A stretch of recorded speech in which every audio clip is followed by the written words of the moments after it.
ಮಾತಾಡಬೇಕಾಗಿದೆ. So before that ನಾನು ಏನ್ ಹೇಳ್ಬೇಕು ಅಂತ ಅನ್ಕೊಂಡಿದ್ರೆ, ನೋಡಿ, time is spiritual form of history and history is pragmatic form of time. So history connects and reconnects and repeats.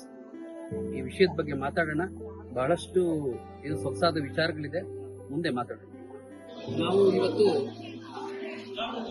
ಕೆಲವು ಇತಿಹಾಸದ ವಿಚಾರಗಳನ್ನ ತಿಳ್ಕೊಳ್ಳಬೇಕು.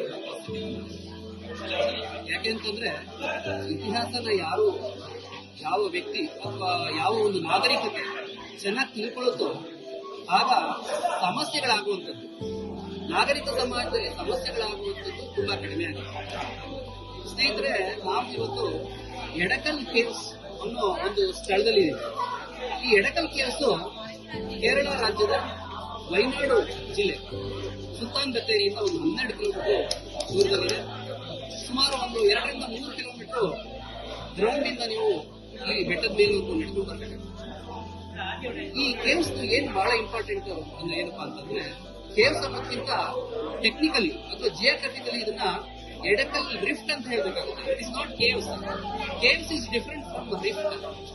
ಸೊ ಕೇವ್ಸ್ ರಿಫ್ಟ್ ಡಿಫರೆನ್ಸ್ ಎಲ್ಲ ನೀವು ಸ್ವಲ್ಪ ಸರ್ಚ್ ಮಾಡಿ ತಿಳ್ಕೊಳ್ಳಿ. ನಾನು ಹೇಳೋದೇನಪ್ಪಾ ಅಂತಂದ್ರೆ, ಇಲ್ಲಿರುವಂತಹ ಒಂದು ಗೆರೆಗಳು ಅಥವಾ ಇಲ್ಲಿರುವಂತಹ ಕೆಲವು ಪರಿಕಲ್ಪನೆಗಳು ಇದು ಯಾವುದಕ್ಕೆ ಕನೆಕ್ಟ್ ಆಗಿದೆ ಅಂತಂದ್ರೆ prehistoric period. Prehistoric period stone age ಗೆ ಕನೆಕ್ಟ್ ಆಗಿದೆ. ಸ್ಟೋನ್ ಏಜ್ ಅಲ್ಲಿ ಇದ್ದಂತಹ ಅಂದ್ರೆ 6000 BCE ಆ ಸಮಯದಲ್ಲಿ ಇದ್ದಂತಹ ಜನಗಳ ಒಂದು ಮನಸ್ಥಿತಿ, ಸಾಮಾಜಿಕ ಪರಿಸ್ಥಿತಿ, ಒಂದು ನಾಗರಿಕ ವಿಚಾರಗಳು ಇಲ್ಲಿ ಅಡಗಿದೆ. ನಾನು ಆಗ್ಲೇ ನಿಮ್ಗೆ ಹೇಳಿದ್ದೆ, ಹಿಸ್ಟ್ರಿ ಕನೆಕ್ಟ್ಸ್, ರೀಕನೆಕ್ಟ್ಸ್ ಅಂಡ್ ರಿಪೀಟ್ಸ್ ಅಂತ. ನೋಡಿ, ನಮ್ಮ ಕನ್ನಡ ಚಿತ್ರರಂಗದಲ್ಲಿ ಒಬ್ಬ ದೊಡ್ಡ ನಿರ್ದೇಶಕರಿದ್ರು, ಅವರ ಹೆಸರು ಕಣಗಾಲ್ ಅಂತ. ಅವರು ಒಂದು 1973ರಲ್ಲಿ ಒಂದು ಸಿನಿಮಾ ತೆಗಿತಾರೆ, ಎಡಕಲ್ಲು ಗುಡ್ಡದ ಮೇಲೆ ಅಂತ. ಆ ಸಿನಿಮಾ ನಮ್ಮ ಸೋಷಿಯಲ್ ಟ್ಯಾಬ್ ರಿಲೇಟೆಡ್, ಏನು men are from Mars and women are from Venus ಅಂತ ಇರ್ತಾರೆ. ಅಂದ್ರೆ ಮಹಿಳೆಯರ ಒಂದು ಮನಸ್ಥಿತಿ, ಮಹಿಳೆಯರ ಒಂದು ಪರಿಸ್ಥಿತಿ, ಆ ಒಂದು ವಿಚಾರವನ್ನು ಇಟ್ಕೊಂಡು ಸಿನಿಮಾ ಮಾಡಿದಂಥದ್ದು.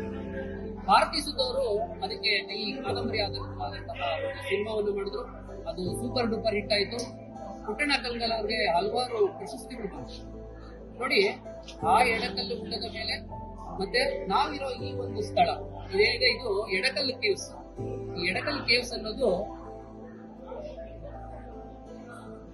ಇದು ಪ್ರೀ ಹಿಸ್ಟಾರಿಕ್ ರಿಲೇಟೆಡ್ ಆಗಿರುವಂತಹ ಒಂದು ಪಳಿಯುಳಿಕೆ ಅಂತ ಹೇಳ್ಬಹುದು. ಇದು ಫ್ರೆಡ್ ಫ್ಯೂಸ್ ಅನ್ನೋನು ಡಿಸ್ಕವರ್ ಮಾಡ್ತಾನೆ. ಅವನು ಮಲಬಾರ್ ಪ್ರಾಂತ್ಯದಲ್ಲಿ ಒಬ್ಬ ಪೊಲೀಸ್ ಅಧಿಕಾರಿಯಾಗಿರ್ತಾನೆ. ನೋಡಿ, ಇದೆಲ್ಲ ಏನ್ ಕಾಣ್ತಾ ಇದೆ, ಈ ರೈಟಿಂಗ್ಸ್ ಇದೆಲ್ಲ ಕೂಡ 6000 BC ಅಲ್ಲಿದ್ದಂತಹ ಏನು ಪ್ರೀ ಹಿಸ್ಟಾರಿಕ್ ಪೀರಿಯಡ್ ಅಲ್ಲಿ ಇದ್ದಂತಹ ಒಬ್ಬ ಮನುಷ್ಯ ಕೆತ್ತಿರುವಂತಹ ಒಂದು ಈ ಕಲೆಗಳಿದೆಲ್ಲ ಗಮನಿಸಿ ನೋಡಿ.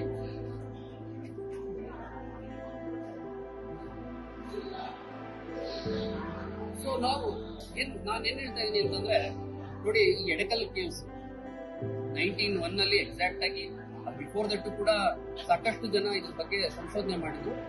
ಸೊ 1901 ನಲ್ಲಿ ಇದು ದೊಡ್ಡ ಮಟ್ಟದಲ್ಲಿ ಪ್ರಚಾರಕ್ಕೆ ಬಂತು. ಸಾಕಷ್ಟು ಜನ ಇಂಗ್ಲಿಷ್ ಅಧಿಕಾರಿಗಳು ಇಲ್ಲಿ ವಿಸಿಟ್ ಮಾಡಿದ್ರು. ಸೊ ಕರ್ನಾಟಕಕ್ಕೂ ಕೂಡ ತುಂಬಾ ಇದಕ್ಕೆ ಕನೆಕ್ಟಿವಿಟಿ ಇದೆ. ದಿ ಬೆಸ್ಟ್ ಎಕ್ಸಾಂಪಲ್ ಅಂತಂದ್ರೆ ಭಾರತಿ ಸುತ್ತ ಅವರ ಕಾದಂಬರಿ ಎಡಕಲ್ಲು ಗುಡ್ಡದ ಮೇಲೆ. ನಾನು ಆಗ್ಲೇ ಹೇಳಿದ್ದೆ ನಿಮಗೆ, time is spiritual form of history and history is pragmatic form of time ಅಂತ. History always connect the people. ನೋಡಿ, ಈ ಒಂದು ಏನು ಎಡಕಲ್ ಕೇವ್ಸ್ ನಲ್ಲಿ ಇರುವಂತಹ ಇದು ಬರೀ ಗೆರೆಗಳಲ್ಲ, ಇಲ್ಲಿ ಒಂದಷ್ಟು ಪರಿಕಲ್ಪನೆಗಳಿದೆ. ಪರಿಕಲ್ಪನೆಗಳು ಅಂತಂದ್ರೆ 6000 BCE, 6000 ವರ್ಷಗಳ ಹಿಂದೆ ಇದ್ದಂತಹ ಒಂದು ಪರಿಕಲ್ಪನೆ ಇಲ್ಲಿ ಮೂಡಿದೆ. ಇದು ಸ್ಟೋನ್ ಏಜ್ ಅಲ್ಲಿ ಬರುವಂತಹ ಇದೆಲ್ಲ ಗುರುಗಳಿವೆ.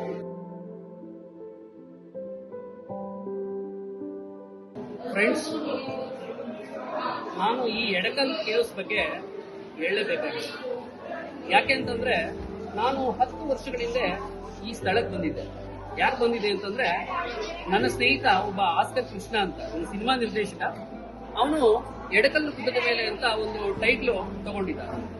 ಇದು 1973ರಲ್ಲಿ ಈ ಟೈಟ್ಲ್ ಆಧಾರದ ಮೇಲೆ ಒಂದು ಚಿತ್ರ ಬಂದಿತ್ತು. ಆದ್ರೂ ಕೂಡ ಅದೇ ಟೈಟ್ಲ್ ರೀಟೈಟಲ್ ಮಾಡಿ ಒಂದು ಸಿನಿಮಾ ಮಾಡಬೇಕು ಅಂತ ಹೇಳಿ ಇಲ್ಲಿಯ ಒಂದು ಸನ್ನಿವೇಶಗಳೆಲ್ಲ ತಿಳ್ಕೊಳ್ಳೋದಕ್ಕೆ ನಾವು ವಿಸಿಟ್ ಮಾಡಿದ್ವಿ. ಸೊ ಫ್ರೆಂಡ್ಸ್, ಗಾಂಧಿನಗರದಲ್ಲಿ ಅಥವಾ ನಮ್ಮ ಕನ್ನಡ ಚಿತ್ರರಂಗದಲ್ಲಿ ಬಹಳ ಪ್ರತಿಭಾವಂತ ನಿರ್ದೇಶಕರು ಬರ್ತಾ ಇದ್ದಾರೆ. ನೀವು ಪಕ್ಕದ ಕೇರಳ ಚಿತ್ರರಂಗವನ್ನು ನೋಡಿ, ಮಲಯಾಳ ಚಿತ್ರರಂಗ ಇಡೀ ಯೂನಿವರ್ಸಲ್ ಆಗ್ತಾ ಇದೆ ನೋಡಿ. ರೀಸೆಂಟ್ ಆಗಿ ಬಂದಂತಹ ಮಂಜುಮೆಲ್ ಬಾಯ್ಸ್ ಅರೌಂಡ್ 300 crores ಬಿಸ್ನೆಸ್. ನಮ್ಮಲ್ಲೂ ಕೂಡ ಕನ್ನಡದಲ್ಲಿ ಬಹಳಷ್ಟು ಪ್ರತಿಭಾವಂತ ನಿರ್ದೇಶಕರಿದ್ದಾರೆ ನೋಡಿ. ಈ ತರ ಎಡಕಲ್ ಕೇವ್ಸ್ ಆಗ್ಬಹುದು, ನಮ್ಮ ಕರ್ನಾಟಕದಲ್ಲೂ ಕೂಡ ಬಹಳಷ್ಟು ಈ ರೀತಿಯ ಒಂದು ದೃಷ್ಟಾಂತಗಳು, ಉದಾಹರಣೆಗಳು, ಹಿಸ್ಟ್ರಿ ಕನೆಕ್ಟೆಡ್ ಆಗಿರುವಂತಹ ವಿಚಾರಗಳು ಬಹಳಷ್ಟಿದೆ. ಈ ಆಧಾರದ ಮೇಲೆ ಸಿನಿಮಾ ಮಾಡ್ತು ಅಂತಂದ್ರೆ ನಿಜವಾಗ್ಲೂ ಕೂಡ ಒಂದು ಬೇರೆ ರೀತಿಯ ಒಂದು ಮೊದಲೇ ನಮ್ಮ ಈ ಕನ್ನಡ ಚಿತ್ರರಂಗ ಕಾಣುತ್ತೆ ಅನ್ನೋದು ನನ್ನ ಅಭಿಪ್ರಾಯ. ಸಾಕಷ್ಟು ಜನ ಹಿಸ್ಟೋರಿಯನ್ಸ್, ಇತಿಹಾಸ ತಜ್ಞರು ಇದ್ರ ಬಗ್ಗೆ ಬಹಳಷ್ಟು ಸಂಶೋಧನೆ ಮಾಡಿದ್ದಾರೆ. ನೀವು ಕಂಪಲ್ಸರಿಯಾಗಿ ಭೇಟಿ ಮಾಡಬೇಕಾಗಿರುವಂತಹ ಸ್ಥಳ, ದಯಮಾಡಿ ಫ್ರೀ ಮಾಡಿಕೊಂಡು ವಿಸಿಟ್ ಮಾಡಿ, ತುಂಬಾ ಚೆನ್ನಾಗಿರುತ್ತೆ.